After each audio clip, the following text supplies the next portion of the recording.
Okay, hello everybody. Welcome.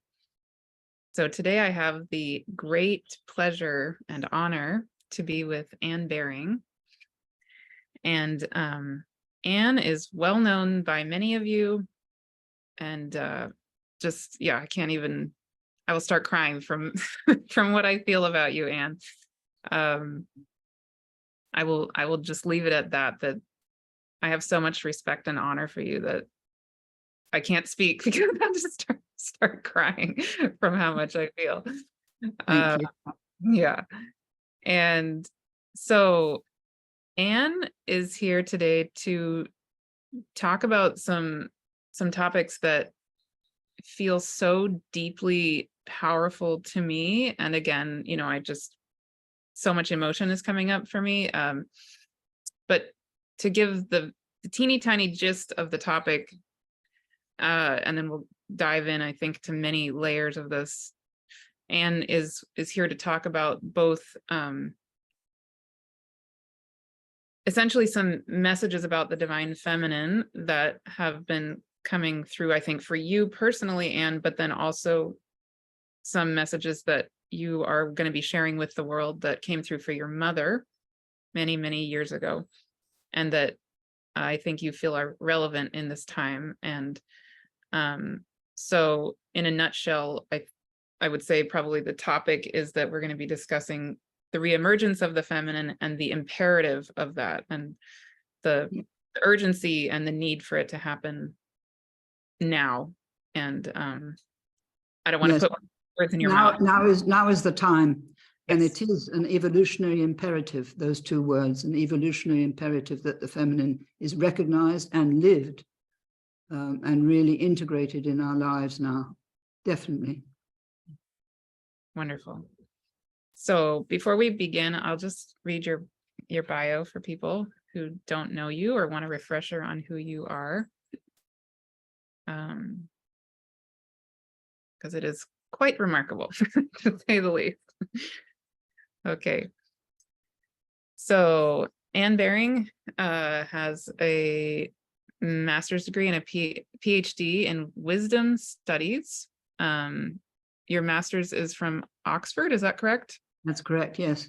Yeah, and then your PH.D. is from Ubiquity University.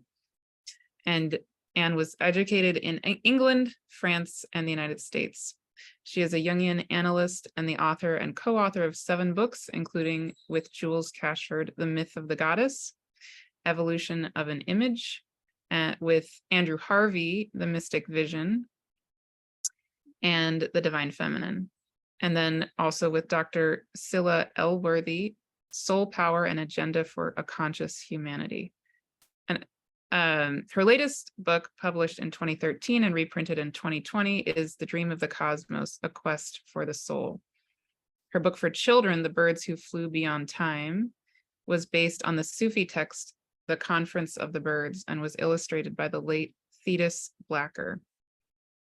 The ground of all her work is a deep interest in history, as well as the spiritual, mythological, shamanic, and artistic traditions of different cultures. Her work is devoted to the recognition that we live in an ensouled world, and to the restoration of the lost sense of communion between us and the invisible dimension of the cosmos that is the source and ground of all that we call life. Her websites include a playlist of over 70 talks and interviews on YouTube and the audio recording of her latest book. They are devoted to the affirmation of a new vision of reality and the issues facing us at this crucial time of choice. And then what we're going to be talking about today, among other things, is that you have 2 more books coming out. Is that correct? Kind of imminent? Yeah. Well, one is imminent. The other, I don't know if I'll be able to finish before I pass on. But I hope it's 3/4 written. It just needs a bit more work on a couple of chapters. So I hope it will be probably in the next year or so. That will be on the Holy Spirit, the divine feminine as the Holy Spirit. Wonderful. Yeah, and there are some uncanny overlaps between your work and my work, and yeah, it's really interesting. So I think we're all in it together. And yeah, absolutely. I'm having somebody come next week to talk about reincarnation with me. What do I feel about it and everything? But it's so obvious that we've all worked together before, and that we've come back now and we're meeting up with each other, which is lovely, and finding that we're on the same page and everything. So it couldn't be more exciting and more lovely, really. I think it's marvelous. And that to me proves that we've had other lives together, no question about it. And it gives one a great sense of comradeship and communion with other people. There are about 10 people I know, 2 have passed over, but there are about 10 people left who are like yourself and we're in contact with. I feel exactly the same. Yeah, wonderful. So to begin, we could start with, I would love to hear in your words, what is this imperative that you are feeling? So I can feel the passion, the power in you around this topic. And I would love to just hear from you. What is it? What is it? Well, I feel we're coming up to a crisis. We're in the crisis, but it's going to get worse, not necessarily in years, but almost immediately. And I think the crisis is coming out of the war in Ukraine, the danger of nuclear weapons going off by mistake, not necessarily deliberately, and the fact that there are so many all around the world, all poised for launch. I think it's unbelievable that we, as a species, could have come to the point of degradation and demonic imagination that we should have created these weapons in the first place, because anything which is so destructive of life is evil. And we haven't realized that. And governments say, oh, they're all for your protection, everything's fine. But they're not. They're really agents of a mass death. Millions of people will die and the earth would be injured, even with one now, because they're so powerful. So that is one thing that's definitely come to a head. At the same time, my mother's messages have really, over the last 6 months, I've been working on them to get them ready for publication, because they are saying the same thing. They're saying we have to stop killing. We have to stop war. Otherwise, we're going to destroy the planet, not only ourselves, but the whole planet will disintegrate. This is what they're actually saying. So this is a warning that is so strong. I don't think I've been able to really assimilate it until now, although I knew about it 40, 50, 60 years ago. But it has taken time before I was capable of speaking about it, really, and doing justice to it in the right sort of way. And the messages were from Jesus and from St. Francis and from a guide called Azraf or Hazarat, who was a Persian guide, as it were, between dimensions. So those three, the messages came from those three. The messages from Jesus or Yeshua are extremely powerful and brook no dissension. It's either or. It's not you're going to go gently into the next sort of era and everything's going to be fine. If you don't make this choice to give up your weapons and to stop killing each other, because killing is against the law of life. We don't seem to have realized that, although it's in the Bible right at the beginning. Thou shalt not kill. Why on earth have we sort of come to the place where we think that killing people is okay? And I know that 200,000 young men, Russian young men, have been killed already. And the Ukrainians don't give the numbers that have been killed, but I should think at least 100,000. And this is monstrous. There's a monstrous deprivation of young men's lives. And also there's been the rape of women and the terrible destruction of cities, which we can all see. This is an absolute disgrace that we should be like this at this stage of our evolution. So I get not only angry, but I get full of compassion for all the suffering that has been created. And this has all been because our image of God is male and has had no feminine dimension to it for 3,000 years since it was formulated in the Hebrew tradition, really, and then was passed on to Christianity from the Hebrew tradition, from the Judaic tradition. So we've had that image for an awful long time, and that image has justified, God knows how, but it has justified war. And men have taken their inspiration, so to speak, thinking that God is behind the wars that have been taking place for a very long time, not only for the last 1,500 years, but for 4,000 years. That's when they all began 4,000 years ago in the Middle East. And we've been at war ever since, with slavery, terrible devastation of crops and cities, and barbarism on a mammoth scale. And even Christianity and Islam took on this mode of killing, justifying it by their God, wanting these killings of anybody who was different or who was being conquered, as it were, being invaded and conquered. So this is a long, the last 1,000 years has seen the terrible suffering inflicted by the belief that God wanted people to be converted by force. Unbelievable idea that was both in Christianity and Islam. And it is, again, is an absolute disgrace that it entered into both of religions and has never been challenged properly. So I think this is the time to challenge it and say this war must come to an end, killing must stop, and we must gather the women of the world to speak out and say they've had enough of losing their sons in war, losing their daughters to being raped and murdered. Enough is enough. That's what I feel passionately, and I've only got the strength now at my age 91 to actually speak about this with tremendous power and force, as if it's coming through me from these other dimensions, saying, yes, speak out, this is the time. And if you don't speak out, and if other people don't speak out, it'll be too late, and something will happen which will be a trigger for a chain reaction of devastation, not only killing millions of people, but also destroying the planet, and we won't be able to stop it once it gets going. So this is serious, and this is the divine feminine is really behind me, speaking as I am. I couldn't have spoken this way at the age of 50, 60, 70, or whatever. I have to be 90 before I could find A, the courage, and B, the ability to speak like this, and to be a channel, if you like.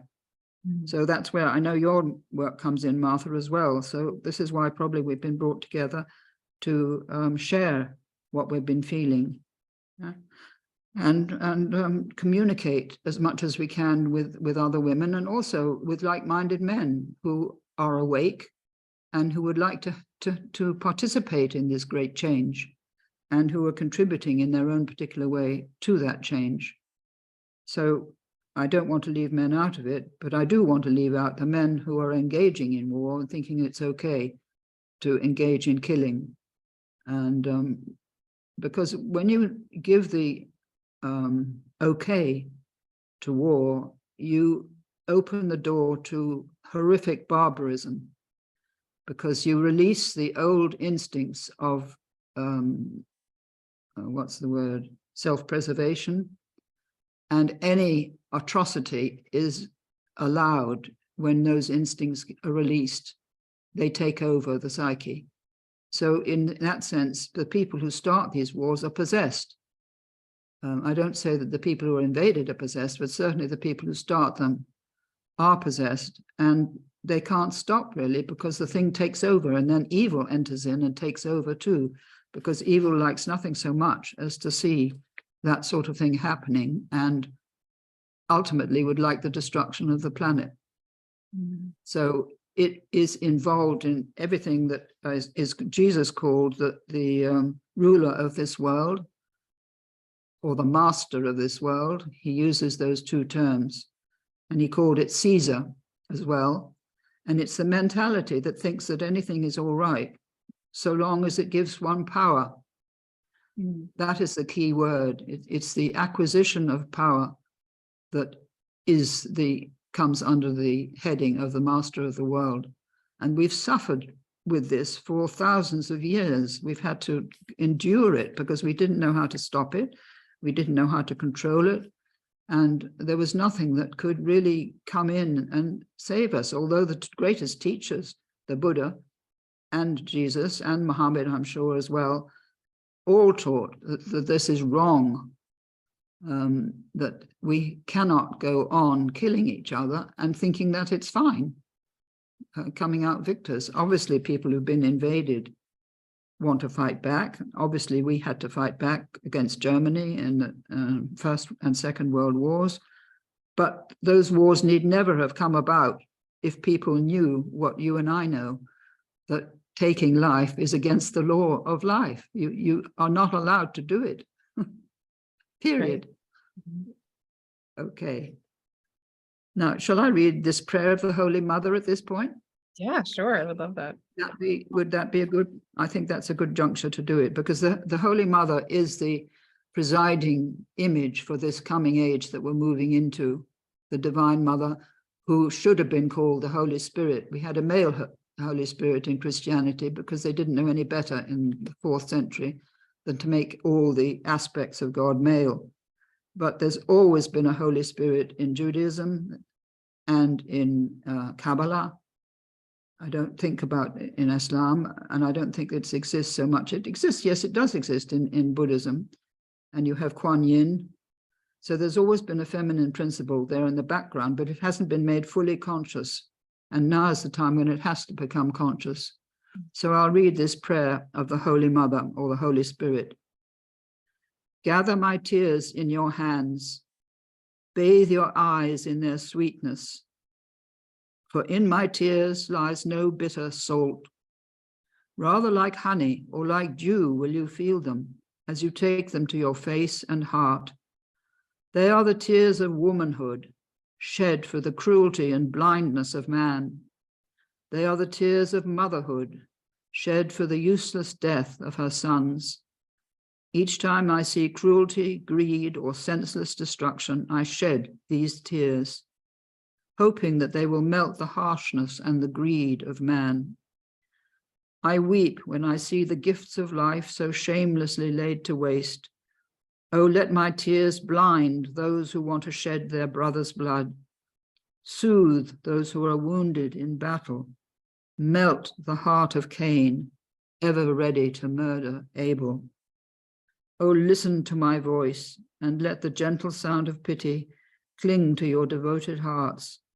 These I will impregnate with the gentleness of my healing powers that I hereby bestow on your hands, if you will give me your voice to the service of my cause.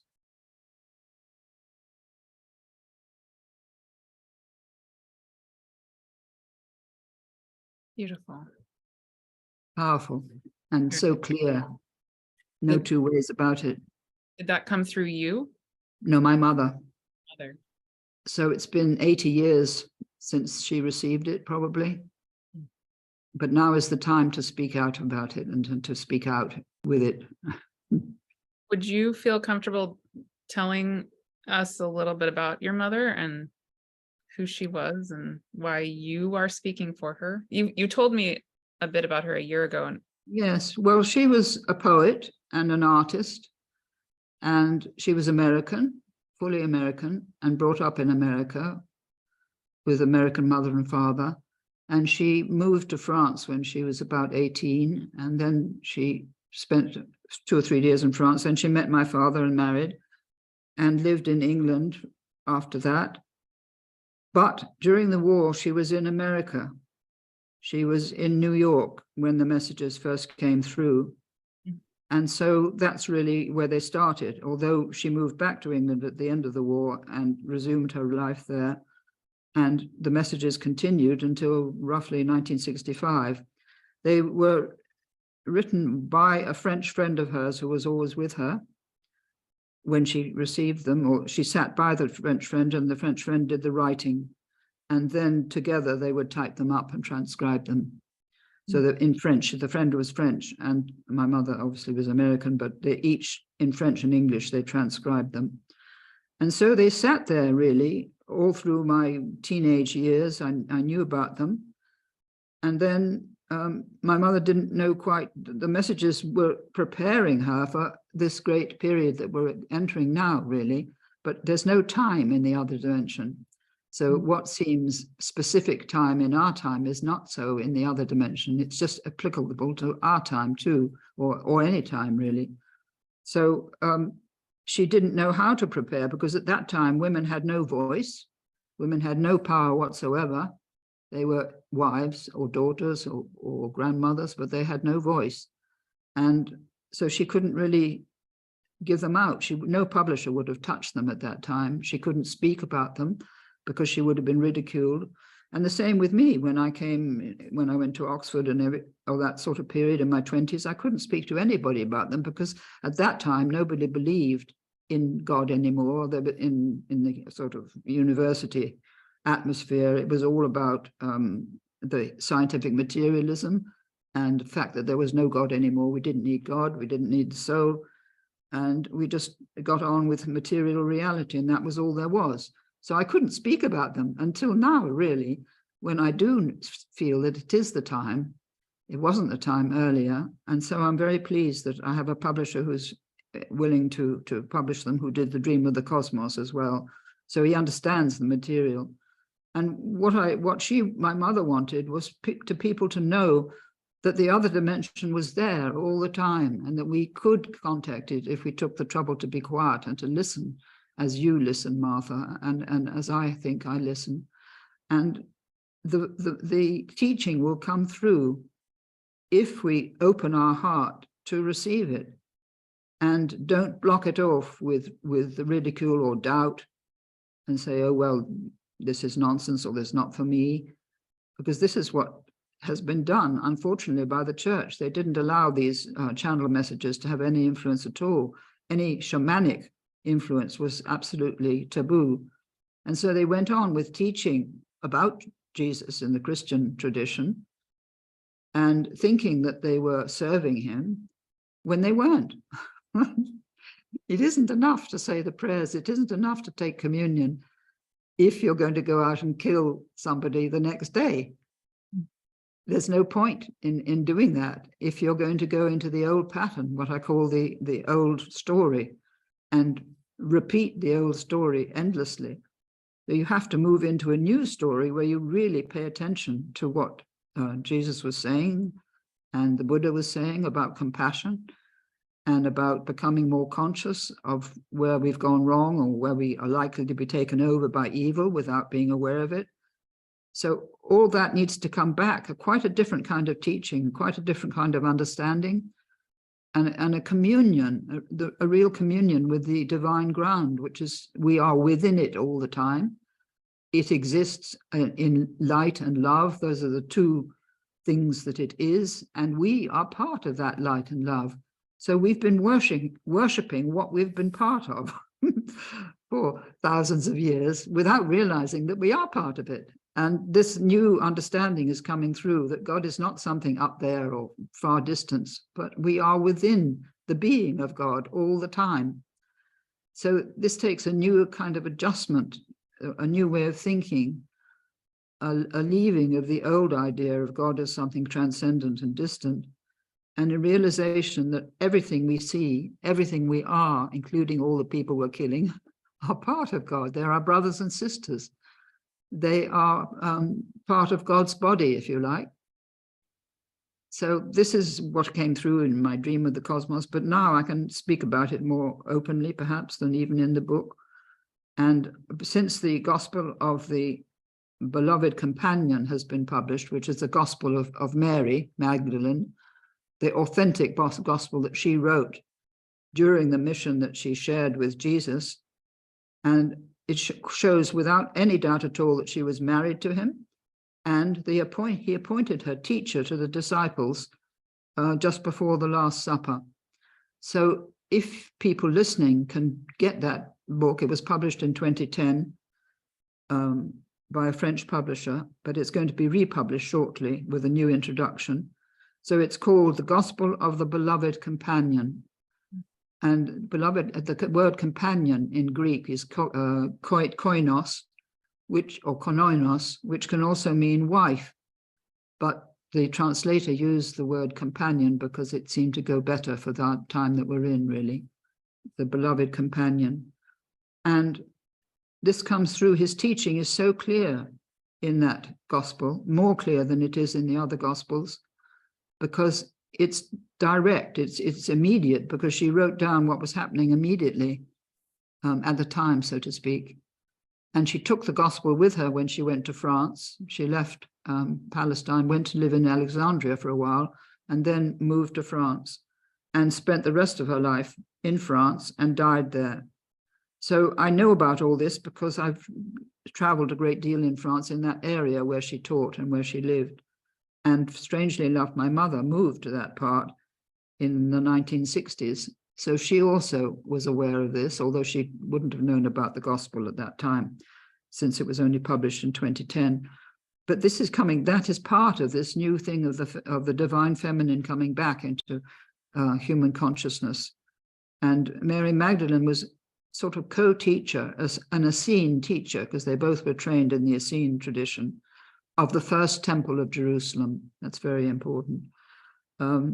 So they were both teaching the same thing. She was probably teaching the women and he was teaching the men.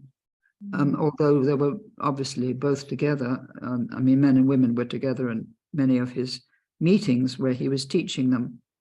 So it brings Jesus to life again, and it brings her to life as the companion and beloved teacher with Jesus, as it were, which puts the whole feminine thing again in a different perspective. So is there anything you'd like to interrupt my flow words and come in with any questions that you'd like to know about? Well, I mean, I'm just really enjoying hearing you and letting your flow, but something that is arising for me is, I can't remember, a year or so ago, I think you read an article I wrote about my grandmother, who was her father immigrated to the United States from Scotland and from the Western Isles in Scotland. And a couple of years ago, my aunt said to me that she said, I think my mom, meaning my grandmother, her mother, had similar abilities to you, me. And what she meant was, you know, she thinks that my grandmother had some ability to connect with these other realms, but she was born probably, I'm guessing, about 10 years before you. I think so. Probably she was in between your mother and your age, and she was a 1950s housewife in the Midwest of the United States, right? So this side of her definitely could not be expressed. And something I know about my family in Scotland is that supposedly the women had quote unquote second sight. And so my aunt was essentially saying, I think probably my mother, meaning my grandmother, and you are descended from that lineage of quote unquote second sight in the women in our family in Scotland. So when my aunt said this to me, I just started crying because I felt so much, it hit me how much grief I have that yes, that this would be suppressed in us, right? Similar to what you're saying about your mother and even yourself. And I still feel, even in me, I feel like I'm currently having to overcome my own sense of fear, or like I shouldn't fully express this part of my way of being or knowing in the world. And I think a lot of people can relate to that. And so when you're talking about having these messages from the other realms, part of what I'm also, I think, just, is similar to what you're saying, is what I keep getting told by the spirit world is that we really need to come online to the reality that we are the full consciousness of infinity. We're not just the rational, logical brain, which is so much in your book talks about that. And similar to how you started at the beginning, saying that you feel like a lot of us have been together before. I feel that so strongly. And I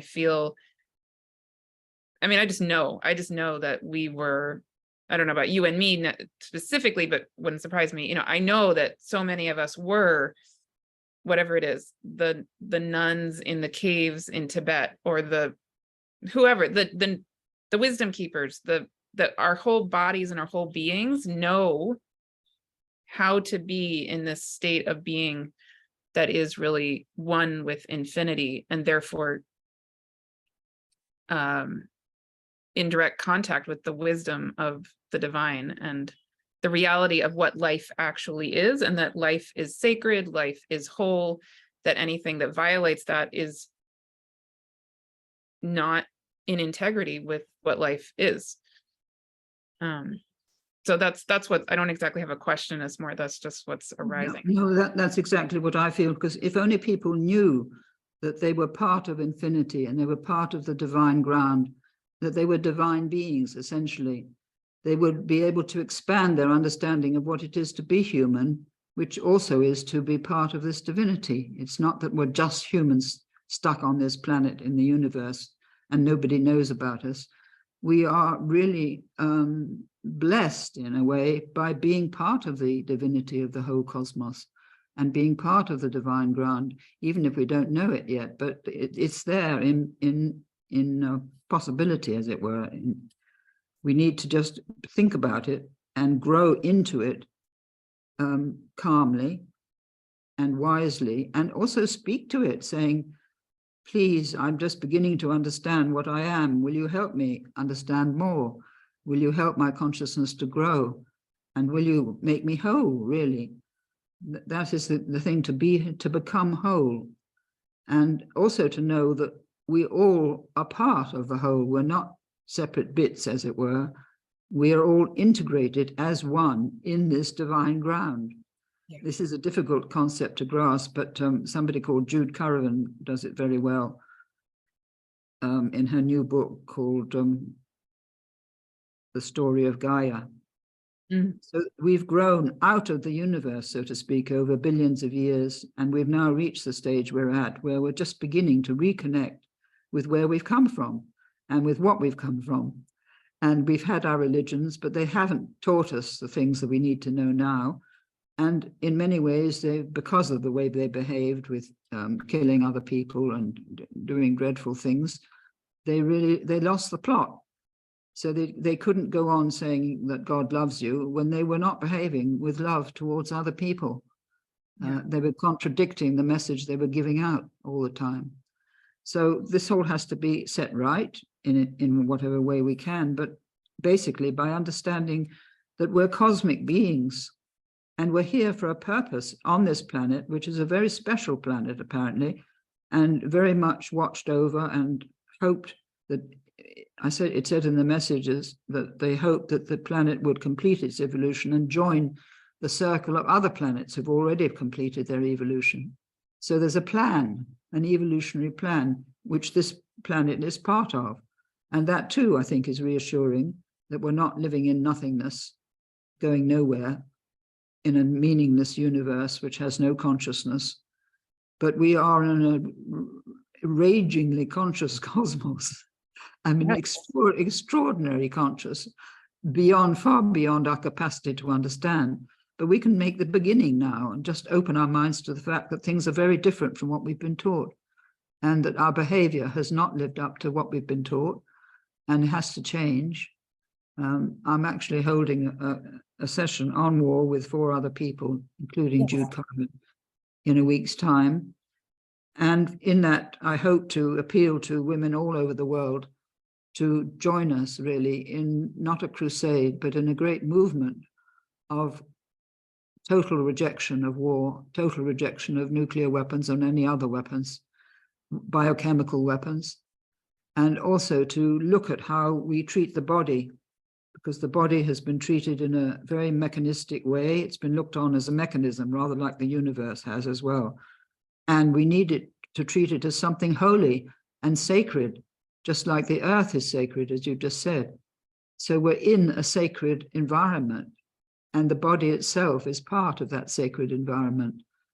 And so all the things that we've been doing to it are utterly wrong and quite unnecessary. We treat it, we think we have to protect it from things, but in fact, the protection is in itself. It has the most wonderful immune system if we look after it. And that is our defense. And the miraculous organism of the body, when you really understand it, is something extraordinary, which people could do well to study, really. We have 100 trillion cells in the body and 100 trillion atoms in every one of those cells. and they're connected at the deepest level with something so minute that one can't really imagine it. But it's the minute elements of matter which connect everything together in a great sort of web or network or cellular network, really. You can't do more than imagine it, because it's simply beyond comprehension. But that is what connects us all, that very, very fine web at the very finest level of what we call matter, which is really not matter at all. It's the finest element of the universal web of life, really. Mm. So this is something that, again, could be taught. There are people like Greg Braden talking about it, Nassim Haramein, Jude Caravan, yourself, me. There's quite a lot of very active people now teaching all this, which is accessible to people. But they have to give up the old ideas of what they've been told they are. They have to give up the idea of their impotence and their inferiority. And women have to get over the visceral fear they have of speaking out. Mm. I had that fear too, but I don't have it any longer. But I did have it, and my mother had it, which stopped her speaking out 70, 80 years ago, because she didn't know who to speak to. There was no audience. There was no internet. But now we have the blessing of the internet, which also has dangers, but it has enabled us to communicate with each other in an astounding way, and to connect with each other, and to build this great power, really, of transformation or transfiguration, really. It's more than transformation, it's transfiguration. We have to move to a whole new level of consciousness, and that will affect our bodies as well. What this is also, what's arising for me also is the archetype of the Uranus, the planet, you know, in astrology, often is associated with quick, radical change. But the way I really think of it is that it's more about the intelligence of the divine.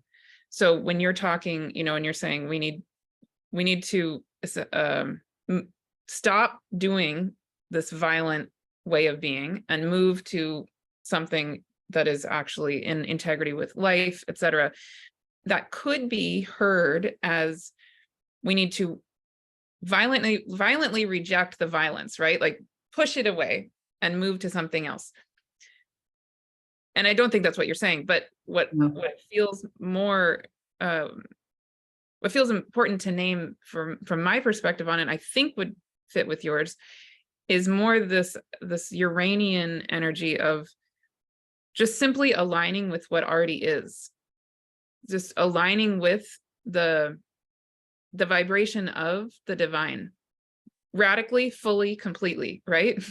Which could mean, if things are really out of alignment, could mean radical, quick change that could feel abrupt and drastic. But it's not about a violent pushing away of it. It's really just about realigning with who we already are. Absolutely, yeah. Yeah, absolutely, because you can't fight what's happening, but you can move to a transcendent position where that will fall away automatically when you do that. Because yes, when people are now, we used to be in harmony with the cosmos thousands of years ago, and then we lost that harmony when we started the fighting and the struggle for power and the big empires and everything. So we lost the communion and we lost the harmony. But once we re-establish that, as you say, we don't need to fight the old pattern. It will fall away, and we'll simply move into a new pattern. And the people who are still engaged in the old pattern will either die off or disappear, or I don't know what, when they won't return to the earth. If they're that kind of person still, they won't incarnate again. Also, another thing I think people need to know is that we have thousands of lives. We don't just have this one life. We've been here before. We've been in other places, probably in the cosmos before. We don't remember because we can't remember everything, or we wouldn't be able to live in our present life. It would be too much for us. And I think that that's something which is comforting, because death is not the end. we move on into another realm of consciousness, and then we may come back here or we may go somewhere else. But nothing is lost. We meet again with the people that we loved. We don't lose touch with them. If people have lost their children or their parents or their partners, they'll meet with them again. And this needs to be given for the comfort of the people, because there hasn't been, this fear of death has gripped everybody for a very long time, because we've been told there's nothing beyond death by the materialists, and people have believed that, and they've suffered in their grief, not knowing that this is what they've been told is not true.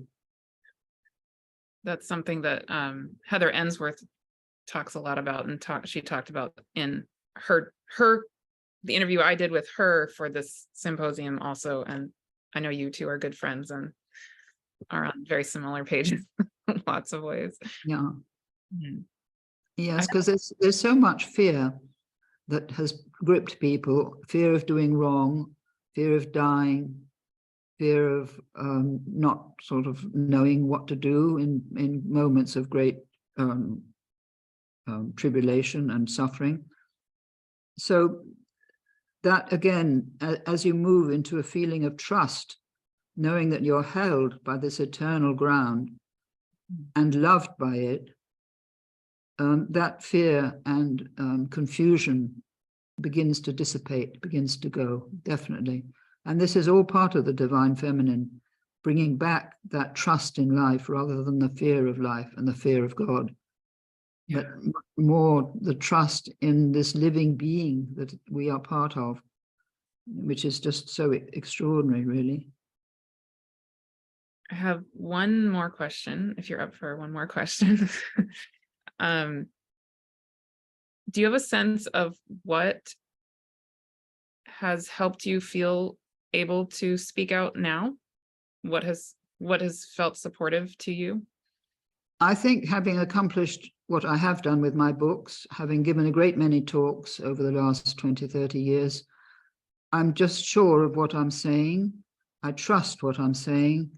It's clear to people what I'm saying, and I'm not frightened of making a mistake because I now know my facts. And I know when the goddess was dumped, so to speak. We have it precisely in 623 BC. There's a wonderful woman called Dr. Margaret Barker, who's just published an enormous book on, I think she calls it the, oh God, what does she call it? The Great Mother or the Great Woman or the Great something or other. I apologize for not remembering. Anyway, it's just been published. It's very expensive, but she gives the whole history of the divine feminine and what happened to it and how it is coming back now also, I think. She's a great scholar. So I've based my actual facts upon her research when I'm speaking about what happened to the divine feminine, and also my historical knowledge in the myth of the goddess, because we can trace how it was, first of all, repressed and then discarded and then completely denied in his part. The feminine aspect of God was completely denied any place in deity, really. So we were left without it for a very long time, and what was there was as it were discarded. And so we lost not only half of God, but we lost our connection to nature when the goddess went, because she represented the whole of the relationships that we've been just talking about, to this great web of life. And when she went, there was no more connection with nature. There was only the transcendent God and us down here below, sort of thing, sinful, called sinful because of the myth of the fall. And that myth was a disaster, but there isn't time to go into that. But there's plenty of talks on that on my website, because that again was a desire to punish humanity for something they hadn't done. And again, woman took the brunt of the punishment. So that will all be sorted out in time. But it's so lovely talking with you, Martha, and meeting again after a year and being able to talk in this way, absolutely soul to soul or sister to sister. Yes. It's really lovely. I feel your mother here. I feel my grandmother here. Yeah, I feel many other. And my grandmother too, probably, because she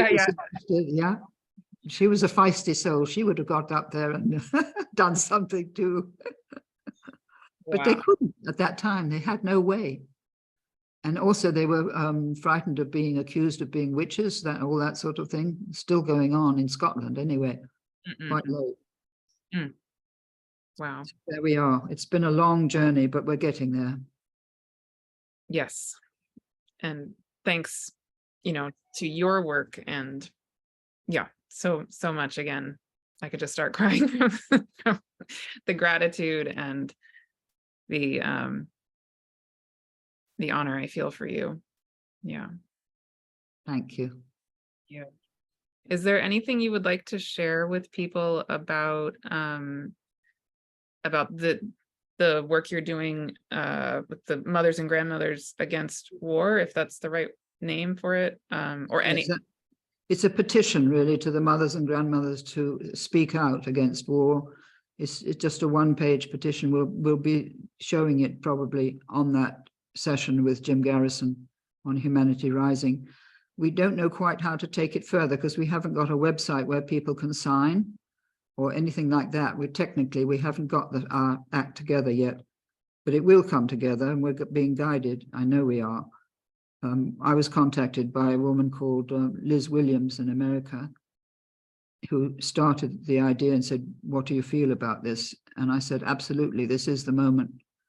And so it grew from that in just a couple of months.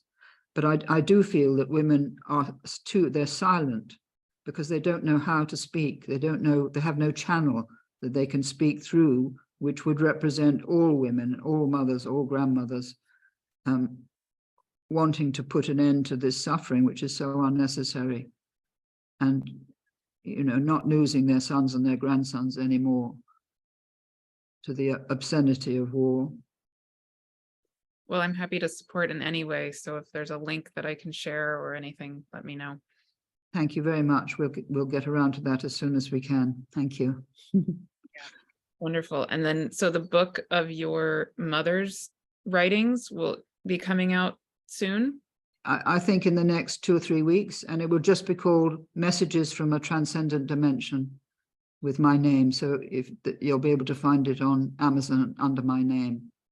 Great. So that'll probably be right exactly at the time that this video will come out with Re-Becoming the One, actually. That would be wonderful. Yes. Okay. As soon as I have the link for that, I'll share that also. I definitely want to get that book myself. So yeah, I think you'll be interested in it. It's very moving. And the Jesus talked, and St. Francis talked to my mother and her friend, and sometimes one other one, as their daughters, with enormous love and compassion and understanding of how difficult it was for them to understand what they were being asked to do. But they just said to just trust and go on working and writing them down and everything, and things would eventually come right, so to speak, which I think they are now, because it wasn't the time then. They couldn't do it. There was just no way that they could speak out. But there's been a tremendous transformation in the lives of women. It's only half done, but at least it's half, that half has been done. And they are able to speak, they are able to be heard, and they are able to communicate with each other. So that is tremendous progress, really. Yeah. So thank you, dear Martha. thank you. If you were to tell people one thing, if people are sitting here listening and they feel this voice that wants to be coming through them, would you have a advice or tip for? Yes, I would just say, take time to be quiet, trust, and write down whatever comes to you. If you hear it, what's coming through your heart, it won't be coming through your head and your mind, it'll be coming through your heart. And just trust that you're being guided and you're being enlightened in the true sense of the word, that light is coming into your life by this new method. Beautiful. Thank you.